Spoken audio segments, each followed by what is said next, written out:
गौरव जी मंगलाचरण कर लेते हैं। कोई आना, अभी वेट करना, कितने लोग आएंगे?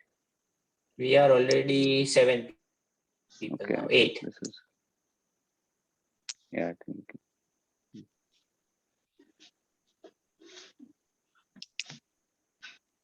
मंगलमय मंगल करन बीतराग विज्ञान, नमो ताहि जाते भय अरिहंतादि महान।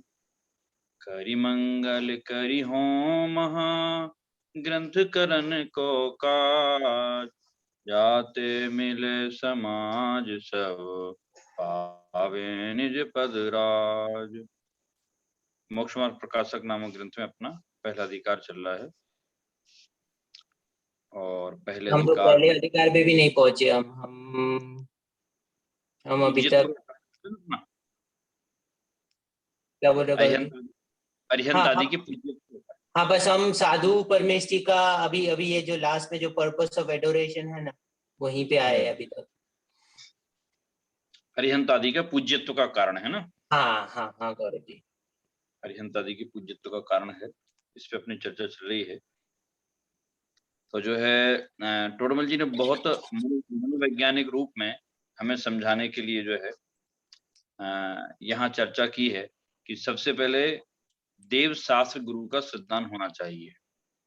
तो देव शास्त्र गुरु के श्रद्धान रूप सबसे पहले उन्होंने अरिहंत सिद्ध आचार्य उपाध्याय और साधु, इनका स्वरूप स्पष्ट किया, जिससे हमें उनका सही स्वरूप हमारे ज्ञान में आ जावे कि अरिहंत किसे कहते हैं, सिद्ध किसे कहते हैं, साधु किसे कहते हैं, आचार्य किसे कहते हैं और उपाध्याय किसे कहते हैं। उसका कारण है, यदि कोई सामान्य ये कथन करे कि देव शास्त्र गुरु का श्रद्धान करना है, तो प्रश्न तो खड़ा होता है कि कौन होते हैं देव शास्त्र गुरु, क्या स्वरूप है इनका, हम इनको क्यों पूजें। तो देव शास्त्र गुरु को उन्होंने स्वरूप बताया, जिसमें कॉमन बात ये सामने आई है कि मूल रूप से एक वीतरागता पांचों में समान है, अरिहंत में, सिद्ध में, आचार्य।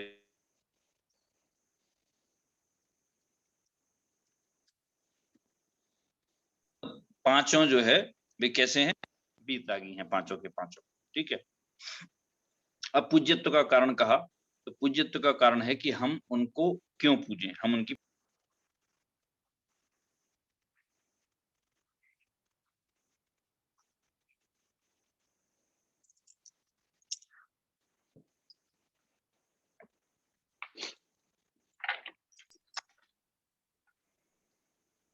Are you able to hear anything?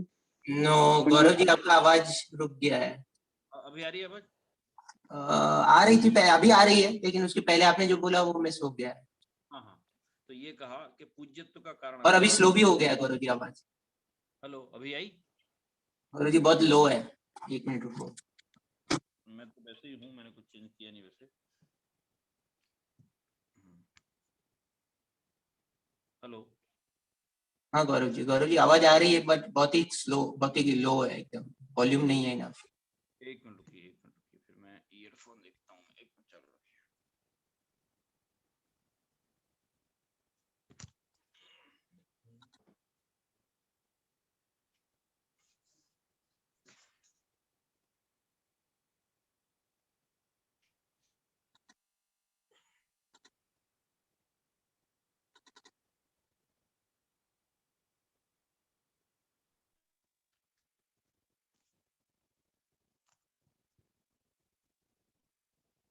अभी आ रही होगी है ना आप लोगों को आवाज? हाँ गौरव जी, अभी आ रही क्लियर?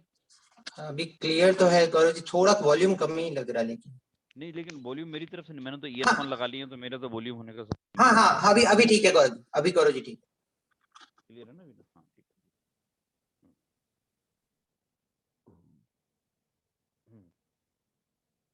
तो हम पढ़ते हैं, फिर इसकी डिटेल करते हैं। क्या लिखा है? मेरे पास हिंदी वाला खुला है, आप चाहें तो हिंदी वाला खोल सकते हैं। गौरव जी मैं शेयर कर रहा हूँ हिंदी वाला, एक ही मिनट, मैंने अभी डाउनलोड किया। हम लोग इंग्लिश से ही कर रहे थे, मैंने डाउनलोड किया लेकिन।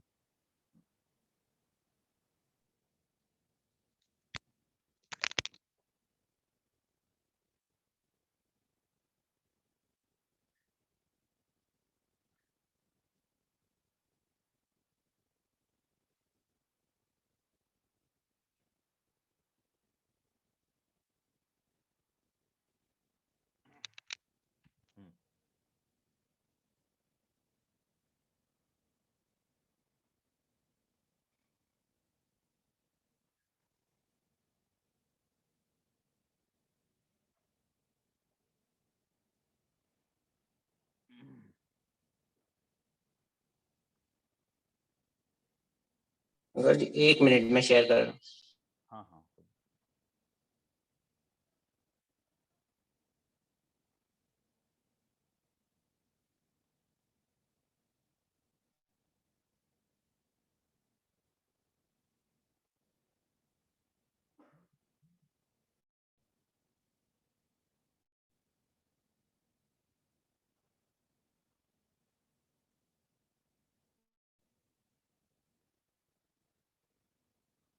जब तक डाउनलोड हो रहा है मैं पढ़ना चालू करता हूँ यहाँ से ना। पूज्यत्व का कारण। और जी कौन से पेज पे आप? पेज मेरे में एक्चुअली पेज नंबर दिया है 1 मिनट में फिर से करता हूँ। अच्छा 1 मिनट। ठीक है, मैं 1 मिनट। 4 नंबर पेज है मेरे इसमें, है ना। ओके, ठीक है। बाद।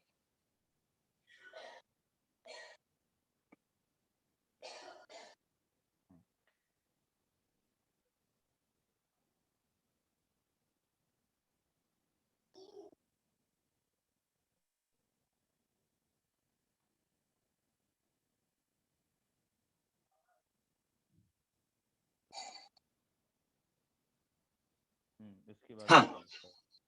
ये आ गया, हाँ बराबर। इस प्रकार इन अर्हंत आदि का स्वरूप है तो वीतराग विज्ञानमय है।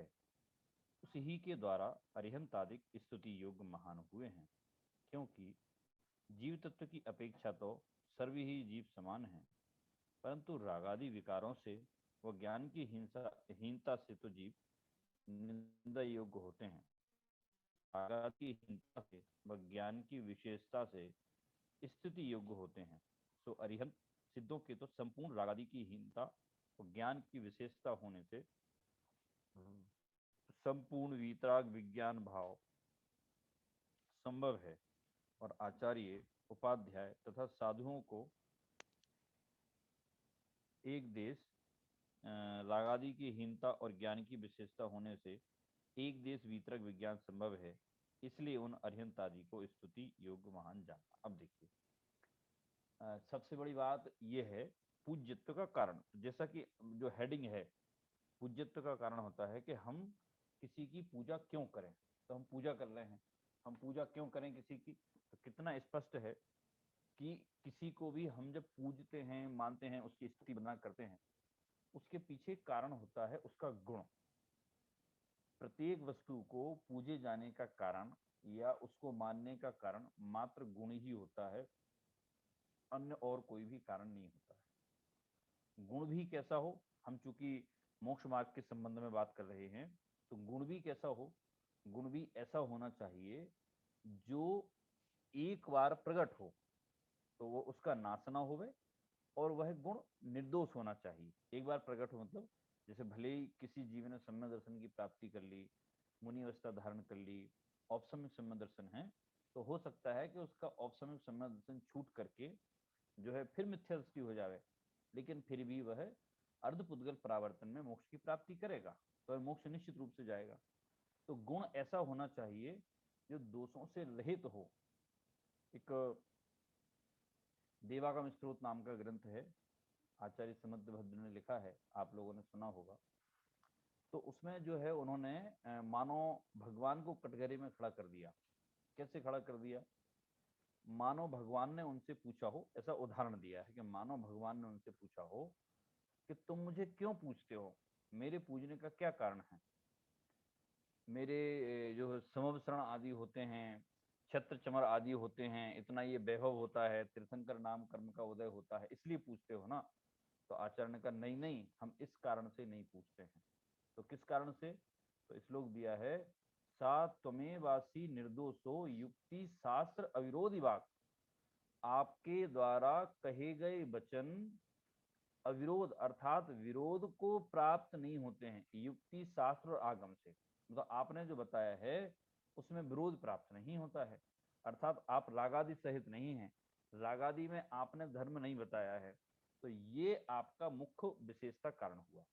अब आप कहेंगे साहब सब अपने अपने भगवान को सही कहते हैं, पर भाई साहब अपने अपने भगवान होते कहाँ हैं, अपने पराये भगवान। भगवान किसे कहते हैं, ईश्वर किसे कहते हैं, ईश्वर ईश अर्थात जो सर्वोत्कृष्ट हो उसे ईश्वर कहते हैं। और सर्वोत्कृष्ट कोई भी कभी भी रागादि के कारण से तो कोई कभी सर्वोत्कृष्ट नहीं हो सकता है। क्योंकि रागादि का जो सद्भाव है वही अपने आप में विकार भाव है। तो रागादि का सद्भाव अपने आप में विकार भाव है, तो किसी भी विकार भाव के कारण से कोई महान कैसे हो सकता है। तो हम ऐसा फॉर्मूला बनाते हैं, जैसे कि न्यायदीप का नामक ग्रंथ है, न्यायदीप का नामक ग्रंथ में ये फॉर्मूला बनाया है, एक सामान्य सर्वज्ञ सिद्धि होती है और एक विशेष सर्वज्ञ सिद्धि होती है। सामान्य सर्वज्ञ सिद्धि किसे कहते हैं? सामान्य सर्वज्ञ सिद्धि का अर्थ होता है कि जिसमें केवल मात्र ये प्रूफ किया गया है कि जगत में कोई ना कोई ऐसा है जो सब कुछ जानता है। सब कुछ मतलब सब कुछ जानता है, वो कोई ना कोई है। तो सबसे पहले तो जो है अन्य मतावलंबियों ने ये स्वीकार कर लिया कि हाँ हाँ जानता है। तो फिर भाई ये निर्णय करो कि कौन जानता है। फिर आचार्य ने कहा जो वीतरागी है और जो सर्वज्ञ है वह जानता है। तो कहा कि साहब वीतरागी सर्वज्ञ कौन है? कि वीतरागी सर्वज्ञ तो जो है वे हमारे अरिहंत भगवान होते हैं, इसलिए वे सारे जगत को जानते हैं। तो आपके द्वारा कहे गए वचन निर्दोष हैं, किसी भी प्रकार से दोष को प्राप्त नहीं होते हैं, है ना। रिद्धि सिद्धि के कारण से या समव शरण के कारण से या देव आपके समव शरण में आते हैं, इन कारणों से, ऐसे किसी भी कारण से मैं आपको नहीं पूजता हूँ। एकदम क्लियर है, इनमें से कोई भी कारण आपके पूजने के लिए पर्याप्त नहीं है, क्योंकि इनसे यदि पूजा जावे तो समव शरण कौन बनाता है? स्वर्ग का देव बनाता है। तो फिर आपको क्यों पूजूंगा मैं? फिर तो मैं स्वर्ग के देव को पूज लूंगा ना। या ऐसा भी उदाहरण दिया है, इंद्रजालीय उदाहरण दिया है। इंद्रजालीय मतलब कोई संवत्सरण जैसा तो नहीं एग्जैक्टली, पर कुछ अपना ऐसा वैभव आदि बता करके और किसी को भ्रम में ले, तो ये तो वो भी कर लेते हैं। लेकिन वीतरागता का गुण ना तो इंद्र में पाया जाता है, वीतरागता का गुण जैसा अरिहंत भगवान में है। स्वधर्म इंद्र तो सम्यक दृष्टि होता ही है, लेकिन कहा कि भाई ऐसा गुण उन देवों में नहीं पाए जाते, ऐसा गुण तो मात्र आप में ही पाया जाता है। इसलिए हे भगवान, आप ही मात्र पूज्य हो। कौन से भगवान? अरिहंत भगवान। तो हमने जैसा कि पढ़ा कि अरिहंत भगवान तो प्रत्यक्ष में पूजने योग्य हैं। क्यों? इसलिए पूजने योग्य हैं क्योंकि उनसे हमारे जो है मोक्ष मार्ग के प्रयोजन की सिद्धि हो रही है, क्योंकि उनका आकार हमारे सामने दिखाई देता है। दूसरे सिद्ध भगवान हैं, क्योंकि जिनके सर्व कर्मों का नाश प्राप्त, सर्व कर्मों का जिन्होंने नाश कर दिया है। लक्ष्य तो हमें सिद्ध बनने का ही बनाना है, सिद्ध से कम होने का लक्ष्य नहीं है। लेकिन उस लक्ष्य की पूर्ति करने के लिए अरिहंत के स्वरूप का जानना और श्रद्धान करना परम आवश्यक, इसलिए मैं अरिहंत को जानता हूँ। फिर आचार्य, उपाध्याय और साधु। तो आचार्य, उपाध्याय और साधु, उन तीनों का कॉमन नाम तो साधु ही है। नग्न दिगंबर वीतरागी मुनिराज हैं। तो अगर हम ऐसे पैक बनाए तो तीन ही पैक बनते हैं, अरिहंत, सिद्ध और साधु। उन साधु में तीन भेद हो गए कि भाई एक जो संघ का संचालन करते हैं उन्हें हमने आचार्य कहा, जो सभा में मतलब संघ में पठन पाठन का काम करवाते हैं उन्हें उपाध्याय पद दे दिया पठन पाठन कारण से। और जो ना तो आचार्य हैं और ना जो पठन पाठन का काम करवाते हैं, बस जो अपना अध्ययन करते हैं और आनंद में रहते हैं, वो साधु हो गए। तो ऐसे जो है तीन भेद कर दिए, पर वास्तव में वे साधु हैं। अब साधु भी क्यों पूजने योग्य हैं? जो बहुत सारे मतावलंबी हैं, उनके यहाँ भी जो होते हैं उनको भी वे साधु कहते हैं। तो भाई वे भी साधु हैं, अपने भी साधु हैं। फिर सच्चे बुरे, सच्चे का अच्छे का हम कैसे निर्णय करें? तो उसके लिए कहा, जैसा कि हमने ऊपर स्वरूप पढ़ा है उनका, तो स्वरूप में बहुत स्पष्ट कहा है, वीतरागता ही मात्र उनका गुण है, वीतराग विज्ञान ही उनका गुण है, अन्य और उनका गुण नहीं है। इसलिए अरिहंत आदि को हम वीतराग विज्ञान में है उसी के द्वारा स्थिति योग महान हैं। वे सर्व प्रकार के अंतरंग बहिरंग परिग्रह से रहित हैं, उनके ऊपर तिल तुस मात्र का भी परिग्रह नहीं है। क्यों नहीं है? क्योंकि उनके अंतरंग में परिग्रह नहीं है। तो जिनके अंतरंग में परिग्रह नहीं है, उनके बहिरंग में परिग्रह नहीं है। ऐसे जो है वे वीतरागता के कारण ही महान है, उसके कारण से ही स्तुति करने योग्य है। जैसा कि हमने आप्तमीमांसा के श्लोक से समझा कि सात्वमे वासी निर्दोषो युक्ति शास्त्र अविरोधी भाग के आप क्यों हैं? क्योंकि आपके द्वारा कही गई जो है युक्तियां विरोध को प्राप्त नहीं होती, इसलिए हम निर्दोषता के कारण से आपको पूजते हैं। देखिए, फिर कोई कहेगा साहब कि हम जब शुद्ध आत्मा की बात पढ़ते हैं तब तो शुद्ध आत्मा को मानने की बात करते हैं, और यहाँ कह रहे हैं उनके पूजने की बात करते हैं। आप शुद्ध बुद्ध चैतन्य रूप कारण परमात्मा तो सभी जीव हैं, उनमें कोई भेद नहीं है, उनमें कोई भेद कर भी नहीं सकता है, परंतु वर्तमान की पर्याय विकारमय है, और हमें अपने लक्ष्य का ऐसा आधार चाहिए जो उस विकार से रहित हो। जैसे मुझे डॉक्टर बनना है, तो डॉक्टर बनने के लिए डॉक्टर के पास जाऊंगा कि इंजीनियर के पास जाऊंगा? और यदि इंजीनियर के पास जाऊंगा तो इंजीनियर बन तो जाऊंगा, पर क्या डॉक्टर कहा जाऊंगा? ऐसे ही मुझे मोक्ष मार्ग पर जाना है, मोक्ष की प्राप्ति करनी है, सच्चे सुख की प्राप्ति करनी है, तो किसे पूजना होगा? हमें जो है अरिहंत भगवान को ही, अरिहंत भगवान ही स्तुति करने योग्य हैं, वे ही मात्र पूजने योग्य हैं। अरिहंत भगवान आदि में तो अरिहंत, सिद्ध और साधु वे ही पूजने योग्य हैं, क्योंकि वे जो है वीतराग विज्ञानमय हैं। क्योंकि जीव तत्व की अपेक्षा से तो सर्व ही जीव समान हैं, परंतु रागादि विकारों से व ज्ञान की हीनता से तो जीव निंदा योग्य होते हैं, और रागादि की हीनता से व ज्ञान की विशेषता से स्थिति योग्य होते हैं। मैंने कहा ना, दो प्रकार के परमात्मा हैं, एक कारण परमात्मा है और एक कार्य परमात्मा है। कारण परमात्मा कौन है? कारण परमात्मा तो जगत के सब जीव हैं, वो चाहे क्या बोलते हैं निगोदियां हों, और सिद्ध तो कार्य परमात्मा हो ही गए हैं। तो जगत के जितने जीव हैं वे सब रागादि सहित हैं, पर कारण परमात्मा तो हैं, लेकिन वह कारण परमात्मा कार्य परमात्मा रूप परिवर्तित नहीं हुए। कैसे? क्योंकि उनके रागादिक पाए जाते हैं। तो जिनके रागादि विकार पाए जाते हैं वे पूजने योग्य नहीं है, क्योंकि रागादि विकार हैं तो ज्ञान की हीनता है। अब मुझे अरिहंत बनना है, तो अरिहंत बनना है तो अरिहंत बनने के लिए अरिहंत का स्वरूप जानूंगा या किसी रागी द्वेषी का स्वरूप जानूंगा?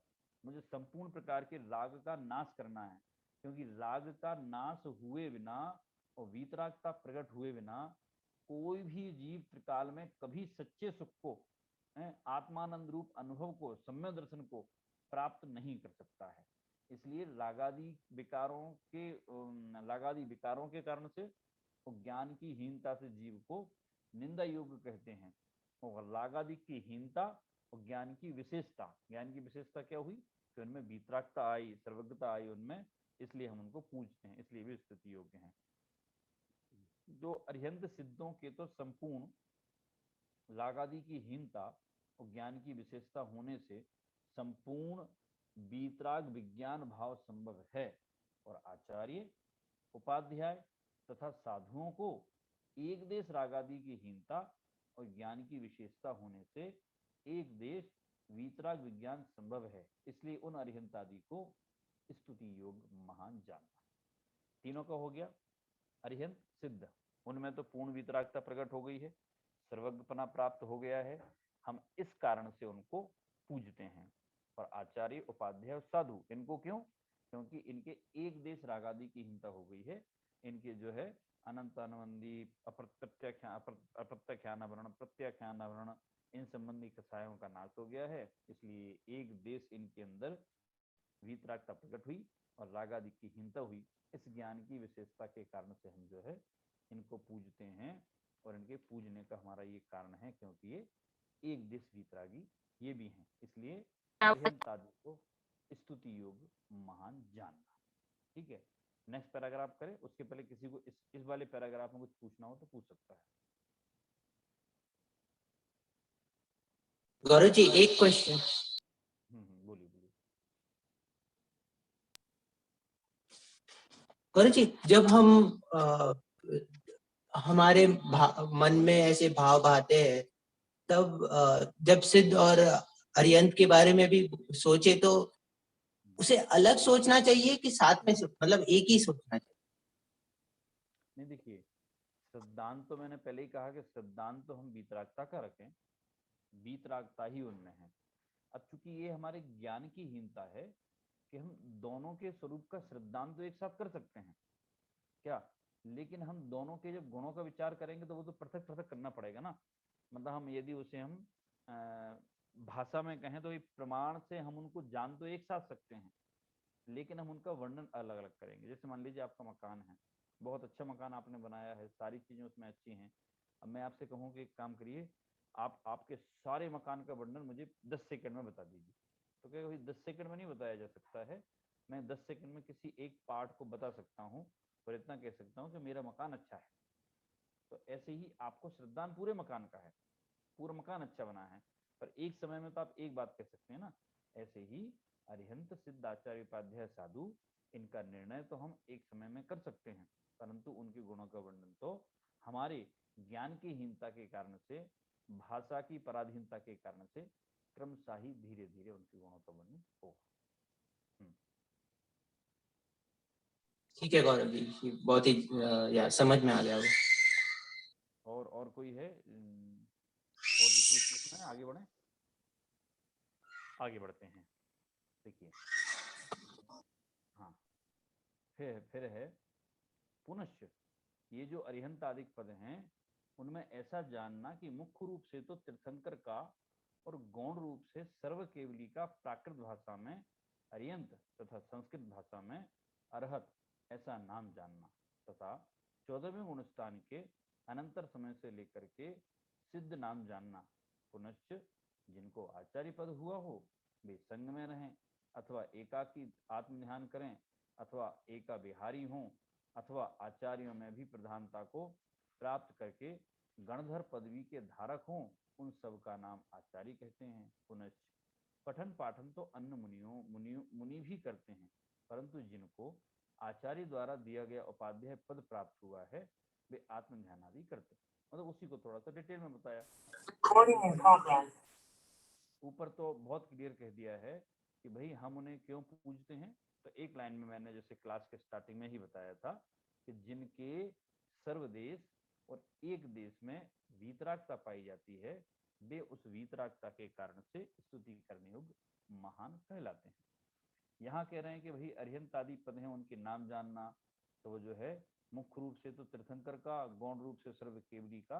मतलब जैसे तीर्थंकर हैं तो जितने भी तीर्थंकर होते हैं वे तीर्थंकर नियम से जो है क्या करते हैं, उपदेश देते हैं, क्योंकि वो तीर्थ के प्रवर्तक होते हैं। तो तीर्थ के प्रवर्तक हैं तो प्रसिद्ध हैं कि तीर्थ के प्रवर्तक हैं और उपदेश देने का काम मुख्य है, तो वे तो अरिहंत हैं ही। और जो है और अन्य जो केवली हैं, जो तीर्थंकर तो नहीं है, तो जिन्होंने अनंत दर्शन, अनंत ज्ञान, अनंत सुख, अनंत वीर्य प्रकट किया है और जो अति शीघ्र सिद्ध पद को प्राप्त करेंगे, तो उनको भी केवली केवली कहा जाता है। तो प्राकृत भाषा में अरहंत और संस्कृत भाषा में अरहत ऐसा नाम जानना चाहिए। अरिहंत का अर्थ होता है कि जिन्होंने अर्थात कर्म रूपी शत्रुओं का, अरिहंत अर्थात कर्म रूपी शत्रुओं का हनन किया है, अर्थात नाश कर दिया है, उन्हें अरिहंत कहते हैं। और उन्हीं को संस्कृत में अरहत कहते हैं और उनके मानने वालों को आरहत कहते हैं। तो हम कौन कहलाएंगे? हम कहलाएंगे आरहत मती।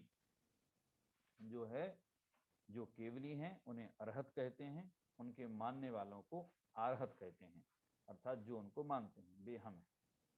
14वें गुणस्थान के अनंतर समय से लेकर सिद्ध नाम जानना। जो 14वें गुणस्थान का समय है, आखिरी समय, उससे लेकर के जो है फिर वो सिद्ध शिला में जो विराजमान हैं उनको सबको सिद्ध कहते हैं।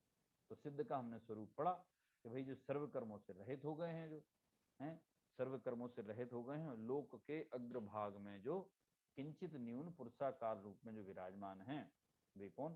सिद्ध भगवान कहलाते हैं। सिद्ध का और एक बहुत अच्छा अर्थ होता है जिसका सब कुछ सिद्ध हो गया हो, मतलब अब करने लायक कुछ बचा नहीं है, अब सिद्ध होने लायक कुछ बचा नहीं है, उन्हें हम सिद्ध कहते हैं। तो हमें भी तो ऐसे ही करना है। हमारी दौड़ दिन रात किस चीज की है बताइए? दिन रात दौड़ एक ही चीज की है, सुखी होना है, सुखी होना है, सुखी होना है। आप सोचिए, सुखी होने के लिए दौड़ रहे हैं और सुखी नहीं हो पा रहे हैं, कभी रीजन तलाशा आपने क्यों? आप दूसरे को ये देखने की कोशिश मत करना कि माता पिता की जिम्मेदारी है, पत्नी पुत्र आदि की जिम्मेदारी है, अभी मुझे बहुत पैसा कमाना है, अभी मैं इतना सेटल्ड नहीं हूँ। आप कितने सेटल्ड हैं, कितने नहीं हैं, मोक्ष मार्ग में इस बात की ना तो आवश्यकता है ना इस प्रश्न की कोई आवश्यकता है, क्योंकि सेटल्ड होना तो कोई होता ही नहीं है। क्या होता है 1 करोड़ में, 2 करोड़ में, 10 करोड़ में, 100 करोड़ में। और धन आने की बात करें तो धन तो पुण्य की वजह से आता है। मोक्ष मार्ग जो है कभी भी इनके अधीन नहीं होगा। हम बात कर रहे हैं सिद्ध होने की। मैं आपसे पूछता हूँ, अच्छा आपने कहावत सुनी है, पूत के लक्षण पालने में दिखाई देते हैं।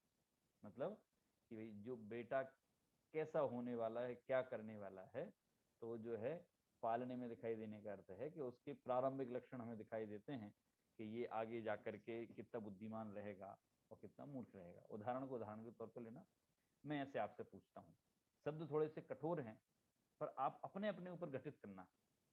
आपको अपने कौन से लक्षण दिखाई देते हैं जिससे आप स्वयं निर्णय करें कि हाँ मुझे तो मोक्ष होगा जरूर, भ्रम में नहीं, आगम से मिलान करके।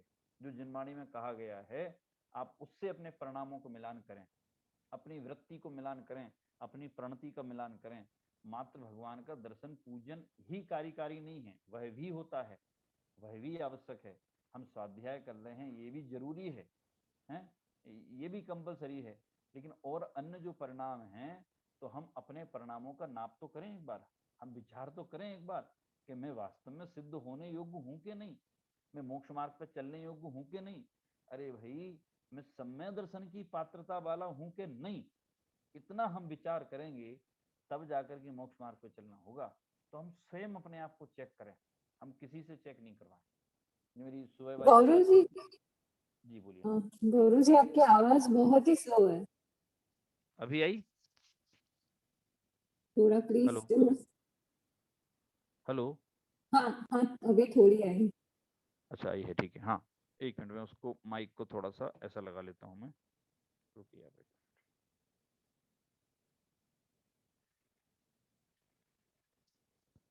अभी आ रही होगी, अभी है ना क्लियर? हाँ हाँ हाँ हाँ, मैंने प्रश्न किया है कि आपको अपनी परिणति देख करके ऐसा लगता है कि सम्य दर्शन के हम योग्य हो गए हैं और सम्य दर्शन की प्राप्ति हमें अवश्य होगी? यदि लगता है तो बहुत अच्छी बात है। अपनी परिणति का मिलान कैसे करना? अपनी परिणति का मिलान आप स्वयं करना। देखो ग्रंथ में क्या आता है, आचार्य क्या कहते हैं? आचार्य कह रहे हैं कि चतुर्थ काल में, चौथे काल में केवली के अरिहंत परमात्मा के समव शरण में अनेक जीव जाते थे, क्या उपदेश सुनने के लिए। तो क्या अरिहंत परमात्मा उन सब को हाथ पर सम्य दर्शन रखते थे? उनको हाथ पर सम्य दर्शन करके देते थे क्या? नहीं देते थे। क्यों नहीं देते थे? क्योंकि वे दे नहीं सकते हैं। तो क्या होता था, केवली भगवान का उपदेश सुन करके जिन जीवों को अंदर में ये लगता था कि अरे मैं अनादिकाल से संसार में हूँ और मैं तो वास्तव में कितना दुखी हूँ, इस मिथ्यात्वादि के कारण से, अन्य प्रकार के गृहित अग्रहित मिथ्यात्व के कारण से मैं दुखी हो रहा हूँ, तो तत्काल वो सम्य दर्शन कर लेते थे। तो जिस विधि से सम्य दर्शन की उत्पत्ति चतुर्थ काल में होती थी, उसी विधि से सम्य दर्शन की उत्पत्ति पंचम काल में भी होती है, वैसे ही होगी। इसलिए जो सिद्ध भगवान हैं उनके सब कुछ सिद्ध हो गया है। और हमारा ये पढ़ने का लक्ष्य भी यही है कि हमें भी जो है सब कुछ सिद्ध करना है। सिद्ध करना मतलब सर्व कर्मों का अभाव, रागादिक का अभाव, और जो है वीतरागता का प्रकटपना। फिर आचार्य उपाध्याय साधु का कहा वही कि आचार्य संघ में जो है संचालन का काम करते हैं, आत्म ध्यान में लीन रहते हैं, एकल बिहारी रहते हैं, और जो है आचार्य की प्रधानता करके उनको गणधर पदवी आदि के धारक भी होते हैं। वे सब आचार्य हैं। पठन पाठन वाले मुनि आदि हैं उनको उपाध्याय आदि कहते हैं। और साधु आदि जो है वे सब आत्म ध्यान आदि में लीन रहते हैं। इसलिए हम उनको पूजते हैं, मतलब उनमें ये विशेषताएं गुण पाए जाते हैं, है ना? क्या कहा? तो गौरव जी, एक कि प्रश्न था। हाँ ये पैराग्राफ पूरा कर लो फिर पूछिएगा श्योर। आप। आत्म ध्यान आदि कार्य करते हुए भी उपाध्याय नाम ही पाते हैं, तथा जो पदवी धारक नहीं है वे सर्व मुनि साधु संज्ञा के धारक होते हैं। बोलिए।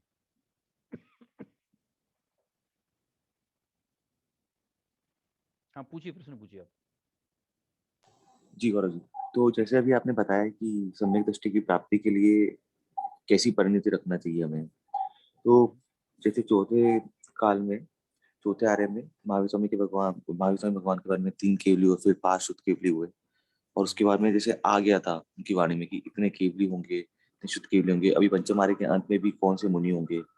तो जब ये बात हम पढ़ते हैं और ये चर्चा जब सुनते हैं तो ऐसा नहीं है कि जब उन्होंने ऑलरेडी बता दिया है कि इतने ही सम्यक दृष्टि होने वाले हैं, पंचमार्य के बराबर है। मैक्सिमम जीव नरक में जाने वाले हैं, तो फिर हमारा मतलब एक तो हमारा पुरुषार्थ है, एक चीज तो वो एक तरफ है, और दूसरा जब ये चीजें सुनते हैं तो ऐसा प्रतीत होता है कि फिर ये तो ऑलरेडी बता दिया गया कि कौन होने वाला है, कौन नहीं होने वाला है। देखिए, जब जिनवाणी की बात सुन करके हमें ये भाव आवे कि हाँ, हमारा भी अब काल आ गया है, केवली भगवान ने हमारी योग्यता से भी हमारा समय देख लिया है, अन्यथा ऐसे संयोग मुझे नहीं मिलते, मतलब मेरा समय दर्शन का काल पक गया है। जब ऐसा विचार करते हैं तो केवली भगवान ने उसका अति शीघ्र संसार का नाश देखा होगा। और जो ऐसा विचार करें कि देखा तो उनने होगा, होगा तो हो जाएगा, अपने को क्या पुरुषार्थ करना है, उनने देखा होगा तो होगा ही होगा, तो कहते हैं उसका अभी संसार दूर है। ऐसे पुरुषार्थ करने के भाव जो है उसे इस भाव में इसलिए नहीं आ रहे हैं क्योंकि उसका संसार अभी दूर है, उसकी योग्यता नहीं है। वास्तव में यदि हम अपनी बात करें तो मैं आपसे पूछता हूं कि सम्य दर्शन के लिए जो मोस्ट कंपलसरी शर्त है एक निमित्त रूप में, वह शर्त है देशनालब्धि। छह उपसम विशुद्धि आदि तो हमें हो गए हैं, देशनालब्धि तो हमारी कसाय की मंदता के साथ में जो हमारा ये तत्व का सुनना है ये बहुत मुख्य है, क्योंकि इसके सुने बिना बुद्धि कहाँ से आएगी। तो आज हमारे लिए सम्य दर्शन के सर्व साधन उपलब्ध हैं। यदि आप कोई एक साधन भी गिनाएं जिसमें आप ये कहेंगे नहीं नहीं अभी थोड़ा पैसा कम है, अभी मुझे ये सेटल करना है, आप बाहर की व्यवस्थाएं छोड़ दें, आप क्या है क्या नहीं है। लेकिन यदि मैं वर्तमान की बात करूं, आप जिनवाणी सुन रहे हैं, आप जिनवाणी समझ रहे हैं, ये इस बात का क्लियर संदेश है कि सम्य दर्शन के योग निमित्त आपके पास हैं। अब यदि आपको नहीं करना है तो वो आपकी मर्जी है, नहीं करना है, अनंत संसार होगा, और आप कर रहे हैं तो आपके संसार का किनारा पास में आ गया होगा। आप कहेंगे साहब केवली भगवान ने जैसा देखा होगा वैसा होगा, अवश्य, मैंने पहले कह दिया, यदि आप सम्य दर्शन के पुरुषार्थ पर प्रवृत्त हो रहे हैं तो केवली ने देखा होगा कि आपको जल्दी मोक्ष हो जाएगा, और आप यदि उसका अर्थ लेकर के स्वच्छंद हो रहे हैं तो केवली ने देखा है कि आप जो है आपका संसार पड़ा है। ऐसा हमें, पर हमें तो ये मानना है हमारा संसार तो बहुत अल्प बचा है, तब तो हमें ऐसे प्रश्न आ रहे हैं, तब तो हम ऐसे उत्तर सुन रहे हैं, तब तो हम चर्चा कर रहे हैं। कितने से जीव हैं हम ये विशेष तत्व की चर्चा करने वाले, बाकी तो सारा जगत जो है राग रंग में व्यसन में नरक जाने की ही तैयारी कर रहा है ना। तो हम वो जीव हैं और हमारा समय निकट है, हम निकट भव जीव हैं। जी गौरव जी। जी। तो ऐसे जो है इनके पदवी के धारक बेसर मुनि साधु संज्ञा के धारक जानना चाहिए। अच्छा, सब लोग सुन रहे हैं जैसे, तो आप लोगों को नहीं लगता है कि हाँ अब सम्य दर्शन का काल पक गया है हमारा, अब तो हमें प्राप्त होके रहेगा। तो सम्य दर्शन कोई आसमान से तो उतरेगा नहीं, कोई लाके तो देगा नहीं, मैंने कहा ना केवली भी लाके नहीं देते हैं। तो हम सुन रहे हैं समझ रहे हैं, तो अपनी परिणति हमें चेक नहीं करना है कि हमारी परिणति कैसी हो रही है और उस परिणति के द्वारा हमें कैसे वास्तव में सम्मेलन की प्राप्ति होगी हमें। तो हमें अपनी परिणति स्वयं चेक करना चाहिए। मैं मतलब बता रहा था अभी कि सुबह जो हमारी वो केवल ज्ञान टीवी पे 7:45 से 8:30 की क्लास चलती ना, तो उसमें 6 कारक का पाठ चालू हुआ, मतलब आज हुआ था आधा, आधा कल होगा। तो 6 कारक के पाठ में यही बात आई है कि भाई मैं स्वयं ही अपना करता हूँ, मैं स्वयं ही अपना कर्म हूँ, मैं स्वयं ही संप्रदान हूँ, मैं स्वयं ही कर्ण हूँ, मैं स्वयं ही अपादान हूँ, मतलब जो भी हूँ मैं स्वयं हूँ, स्वयं से स्वयं के लिए स्वयं के द्वारा सब कुछ स्वयं हूँ, पर है ही नहीं। तो जब पर है नहीं तो पर की आवश्यकता नहीं है रंच मात्र भी। इसलिए जो है ऐसे अरिहंत सिद्ध आचार्य उपाध्याय और साधु इनके स्वरूप को जानना चाहिए। हम इनके स्वरूप के कारण से ही इनको पूजते हैं। यहाँ ऐसा नियम नहीं है कि पंचाचारों से आचार्य पद, पठन पाठन से उपाध्याय पद, मूल गुणों के सदने से साधु पद, क्योंकि ये क्रियाएं तो सर्व मुनियों के साधारण हैं, परंतु शब्द नय से उनका अक्षरार्थ वैसा किया जाता है। समभिरूढ़ नय से पदवी की अपेक्षा से ही आचार्य नाम जानना। जिस प्रकार शब्द नय से तो गमन करे उसे गाय कहते हैं, सो गमन तो मनुष्य भी करते हैं, परंतु समभिरूढ़ नय से पर्याय अपेक्षा नाम है। उसी प्रकार यहाँ समझना। तो कहा कि भाई पठन पाठन आदि करते हैं तो मात्र उसके कारण नहीं जानना, वे तो सब मुनियों के समान क्रियाएं होती हैं। हम उनके शब्द के कारण के आचार्यत्व, आचार्य मतलब जो संघ का संचारण करते हैं, तो उन शब्दों की अपेक्षा से यहाँ बात आई है, उस अपेक्षा से अरिहंत सिद्धाचार्य उपाध्याय के नाम जानना।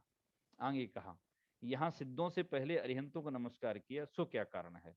ऐसा संदेह उत्पन्न होता है। उसका समाधान यह है, नमस्कार करते हैं सो अपना प्रयोजन सदने के अपेक्षा से करते हैं, सो अरिहंतों से उपदेश आदि का प्रयोजन विशेष सिद्ध होता है, इसलिए पहले नमस्कार किया। आ गई ना बात अपन ने जो अभी की थी कि भाई अरिहंतों के पहले, सिद्धों के पहले अरिहंतों को क्यों नमस्कार किया गया है। तो उसका समाधान लिखा आ गया कि नमस्कार करते हैं सो अपना प्रयोजन सदने की अपेक्षा से करते हैं, सो अरिहंतों से उपदेश आदि का प्रयोजन विशेष सिद्ध होता है, इसलिए पहले नमस्कार किया। यहाँ आप प्रश्न करेंगे कि ठीक है, अरिहंत भगवान को देख करके, उनके स्वरूप को देख करके जो है बराबर है, हमें उनके बनने के जैसे भाव आते हैं, क्योंकि सिद्ध भगवान का तो आपने देखा है बहुत कहीं कहीं मंदिरों में या बहुत सारे मंदिरों में जो है वो एक आकार बना हुआ होता है ना, आकार बना होता है ना, जिसमें वो मनुष्य आकार रूप वो उसमें कटे होते हैं। वो सिद्धों का आकार तो ऐसे ही बनेगा, तो वो तो निराकार है। तो ठीक है, सिद्धों को पहले रख देते, हम भले ही अरिहंतों के स्वरूप को देख करके शिक्षा ग्रहण कर लेते। उसमें मेरे दो तर्क हैं। पहला तर्क ये है कि आचार्य ने अपनी बुद्धि से, मतलब जो आत्मानुभवी थे, सर्वज्ञ देव की वाणी बताने वाले थे, उन्होंने अरिहंत को पहले नमस्कार किया। तो एक तो आचार्य ने नमस्कार किया, इसलिए हमें किसी प्रकार का संदेह करने की आवश्यकता नहीं है।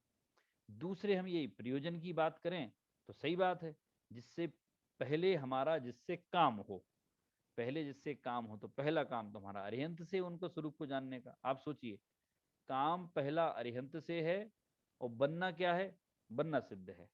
अरिहंत भगवान से काम है तो सिद्ध भगवान बनना है, तो ये वास्तव में उनका ये प्रयोजन कहलाता है, उस प्रयोजन की सिद्धि से। अब आप कहेंगे साहब यहाँ भी स्वार्थपना नहीं हो गया? अरिहंत भगवान से पहले हमारा काम है तो हम पहले अरिहंत भगवान को पूजेंगे, फिर सिद्ध भगवान से कम काम है तो फिर सिद्ध भगवान को पूजेंगे। देखो भाई, क्रम तो उनका लिखना ही पड़ता, बिना क्रम के तो आते नहीं।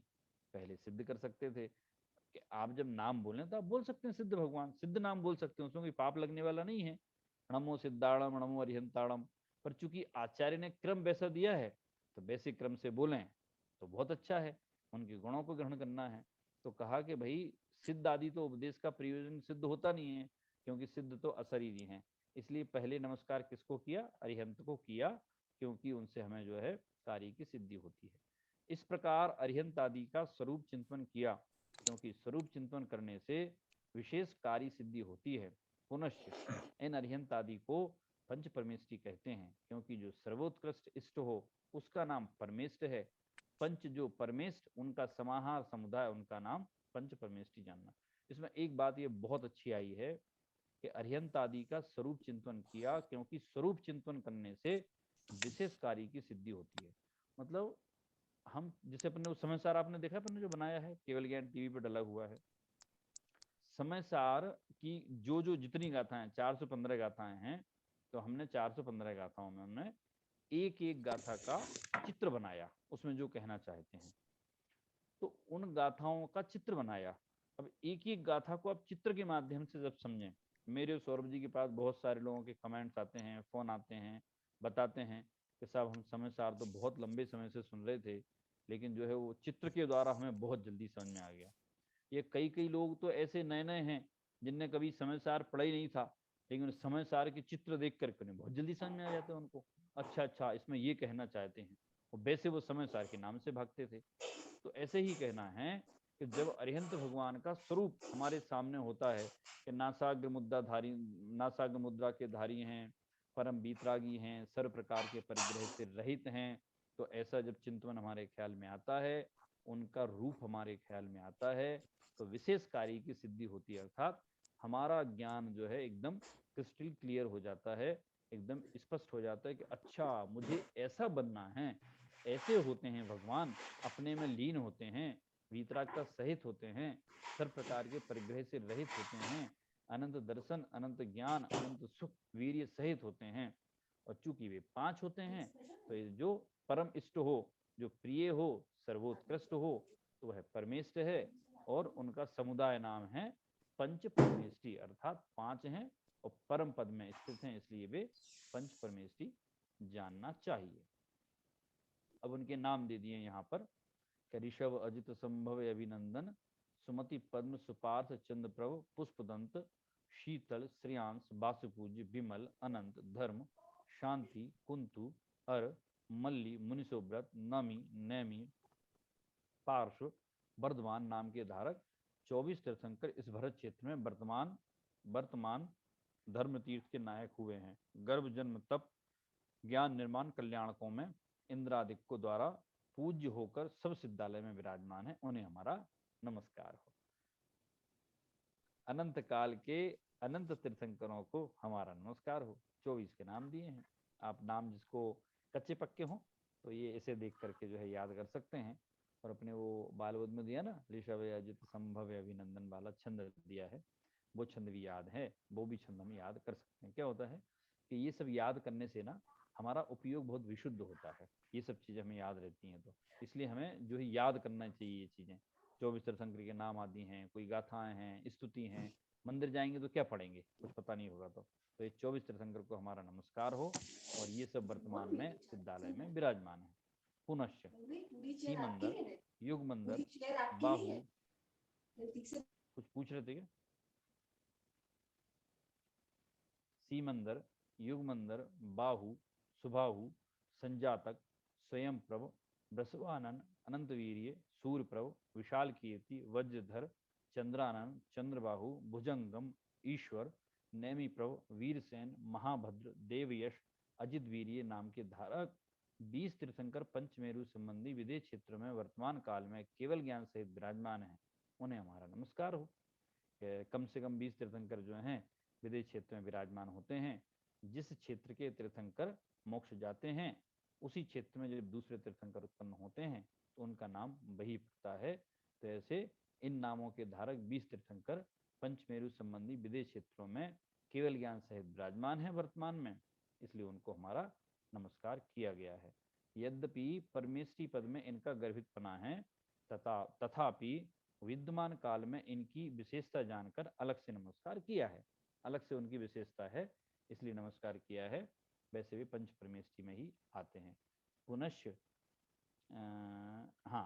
त्रिलोक में जो अकृत्रिम जिनबिंब विराजमान है, मध्यलोक में विधि पूर्वक कृत्रिम जिनबिंब विराजमान है, उनके दर्शनादिक से एक धर्म उपदेश के बिना अन्य अपने हित की सिद्धि जैसे तीर्थंकर केवली दर्शनादिक से होती है वैसे ही होती है, इसलिए उन जिनबिंबों को हमारा नमस्कार हो। क्या नमस्कार किया कि भाई एक तो जो 3 लोक में अकृत्रिम चैत्यालय विराजमान है जो हमें दिखाई नहीं देंगे, हम उन्हें भी नमस्कार करते हैं। फिर कहा मध्य लोक में विधि पूर्वक जो बनाए गए हैं कृत्रिम जिनबिंब आदि बनाए गए हैं, जिनके दर्शनादिक से एक धर्मोपदेश के बिना जो है हमारी सिद्धि नहीं होती है या उनके दर्शन करने से हमारा हित होता है, तो ऐसे जो कृत्रिम बनाए गए हैं उनमें भी तीर्थंकर केवली आदि के प्रतिमाएं विराजमान हैं, इसलिए उन जिनबिंबों को अर्थात उन मंदिरों को हमारा नमस्कार यहाँ किया गया है ना। यहाँ तक उनके हमने नाम गिने हैं, नाम आए हैं। हम इसका यदि समराइज इसको करते हैं तो सार इसका ये है कि अरिहंत भगवानों के नाम गिनाए हैं यहाँ अलग अलग से। वैसे तो सब अरिहंत में काउंट हो जाते हैं, पर थोड़े ज्ञान की विशेषता के लिए नाम गिनाए हैं। जैसे आम अच्छा होता है, मीठा होता है, तो इतने से तो ये तो ठीक है, पर फिर आम के जब गुण गिनाए जाते हैं कि कैसा अच्छा होता है, केसरी, वो कौन कौन से आम होते हैं, तोतापरी होता है, केसरी होता है, दशहरी होता है, और जो जो हापुस होते हैं, फिर उनकी विशेषता है कि यहाँ का आम ऐसा मीठा होता है, तो हमें विशेष आनंद आता है। ऐसे ही अरिहंत, सिद्ध, आचार्य, उपाध्याय, साधु ये सभी वीतरागी हैं। ये सभी, इन सभी को हम वीतरागता के कारण ही पूजते हैं, अन्य और कोई कारण पूज्य पने का नहीं है। इसलिए हम इन्हें वीतरागता के कारण पूजते हैं क्योंकि हमें भी वीतरागी होना है, ऐसा स्वरूप वर्णन यहाँ आया है। कोई कुछ पूछना चाहे तो पूछ सकता है।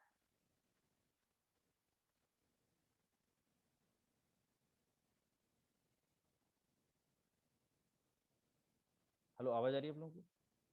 हाँ गुरु जी, आवाज आ रही है जी। ये ऐसे हमारे अरिहंत, सिद्धाचार्य, उपाध्याय, साधु के पूज्य उत्पन्न का कारण है। और पैराग्राफ बचा है वो हम अगली क्लास में कर लेंगे। अभी कोई कुछ पूछना चाहे तो पूछ सकता है।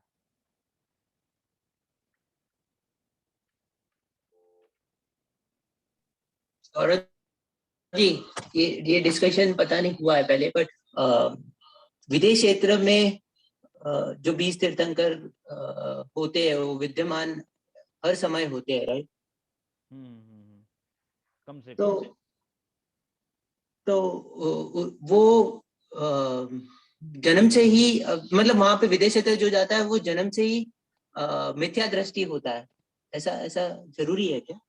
नहीं, ऐसा नहीं। वो तो ये यहाँ काल की अपेक्षा वर्णन आता है कि जो क्या होगा कि जैसे सम्यक दृष्टि जीव है, तो सम्यक दृष्टि जीव तो जो है वो स्वर्ग की आयु का बंधन करेगा, लेकिन जो कुछ जीवों का ऐसा वर्णन आता है कि विदेश क्षेत्र जाकर के मोक्ष की प्राप्ति करेंगे, तो यहाँ वो सम्यक के सन्मुख जाते हैं, मतलब सम्यक दृष्टि नहीं होते हैं, सम्यक के सन्मुख होंगे, वे विदेश क्षेत्र जाकर के और मोक्ष चले जाएंगे। तो वहाँ विदेश क्षेत्र में सम्यक दृष्टि जीव भी होते हैं, मिथ्या दृष्टि जीव भी होते हैं।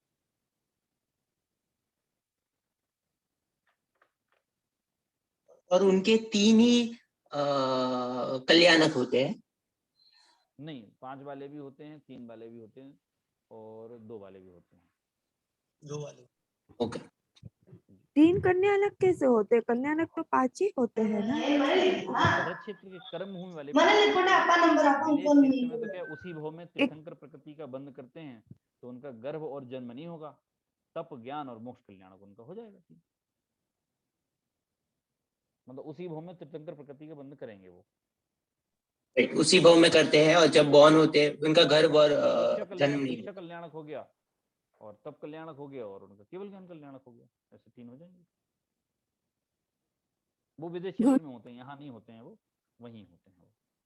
गौरव जी आपने 2 वाले भी बोले ना, 2 वाले कैसे हो सकते हैं? वो मुनि अवस्था धारण करते हैं, तो उनका जो है तप कल्याणक और ज्ञान कल्याणक दोनों हो जाते हैं उनके।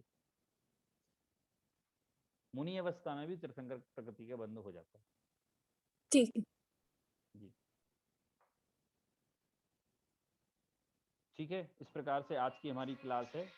हेलो, हाँ जी जी, ये तीनों एक बार फिर से बता दीजिए, 2, 3 और 5 वाला। तीर्थंकर भगवान जो हैं विदेश क्षेत्र भरत क्षेत्र में तो 5 कल्याणक वाले ही होते हैं, परंतु जो विदेश क्षेत्र है, विदेश क्षेत्र में जो है उसी भव में जीव जो है, जैसे यहाँ गर्व है, जन्म है, तप है, ज्ञान है और मोक्ष है, ऐसे 5 कल्याणक हो गए। अब चूंकि यहाँ तो पहले से तीर्थंकर प्रकृति बांध के आए थे ना, इसलिए 5 कल्याणक वाले हो गए कि गर्भ हुआ, उनका जन्म हुआ, तो 2 ये इनके 2 ये और बाकी बाद के 3 ऐसे 5 हो गए।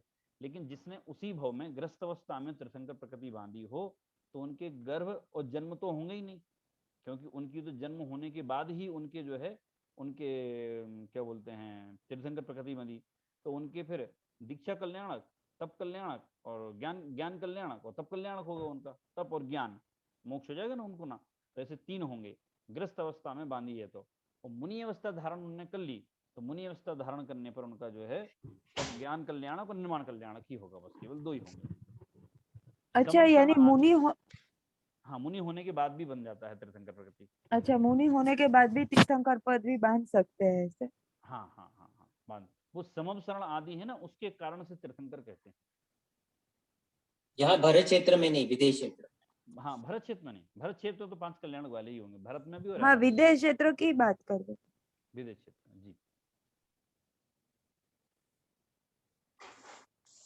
इस प्रकार से आज हमारी ये यहाँ चर्चा हुई है, और कोई विशेष क्वेश्चन आदि हो तो अपन अगले सेशन में करेंगे, थोड़ा सा जो बचा है वो भी हम अगली क्लास में लेंगे, है ना। जय जिनेंद्र सभी को। जय जिनेंद्र। Gaurav ji, thank you. जय जिनेंद्र। गौरव जी जिनवाणी स्तुति देते हैं? जय जिनेंद्र। हाँ, ले लीजिए, भूल गया मैं, ले लीजिए जिनवाणी स्तुति ले लीजिए। निज निधि उपकार है, उसके लिए बिनवादी मांग बार है। जय जिनेंद्र।